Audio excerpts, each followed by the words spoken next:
વડિયાથી Rajkot road પર આવેલ ચામુંડા માતાજીના મંદિરે ગઈકાલ રાત્રે ચોરી કરવાની કોશિશ કરાઈ 2 શખ્સો ઝડપાયા, પોલીસની હવાલે કરાયા। વડિયાથી રાજકોટ રોડ ઉપર આવેલ ચામુંડા માતાના મંદિરે ગઈ રાતે 10 વાગે થઈ ચોરી। 2 તસ્કરો ઝડપાયા, તે પોલીસ સ્ટેશનમાં સોંપવામાં આવ્યા। વડિયાના રાજકોટ રોડ ઉપર રહેતા ચાવડા પરિવારના કુળદેવી ચામુંડા માતાનું મઢ આવેલો છે। ચાવડા પરિવારમાં પણ ત્યાં જ રહે છે।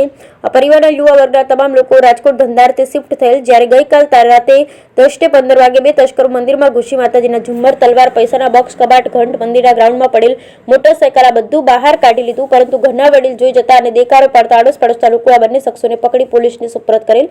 આગળની કાર્યવાહી પોલીસ તંત્ર કરી રહી છે। તંત્રમાંથી જાણવા મળતી માહિતી મુજબ આ બંને તસ્કરો સગીર હોવાનું જાણવા મળ્યું। Bureau report Raju Kariya. મારું નામ રોહિત રતિભાઈ ચાવડા છે। અમે વડિયાના છીએ, હાલ રાજકોટ રહીએ છીએ। બધાય અમે અત્યારે કાફલો આખો બધાય રાજકોટ રહીએ છીએ। અહીંયા અમારા વડીલો રહે છે, અમારા ચાવડા કુટુંબના મઠ અહીંયા બધાય રહે છે। તે ત્યાં આવી રીતે રાતે 10 વાગે આસપાસ 2 ઈસમો આવ્યા હતા ચોરી માટે। ઘણું ખરું તોડફોડ કરી નાખ્યું છે। પછી બૂમાબૂમ થતા પાડોશી બધાય આવી જતા, પછી બધાય ભેગા થઈને પોલીસને સોંપવામાં આવ્યો છે।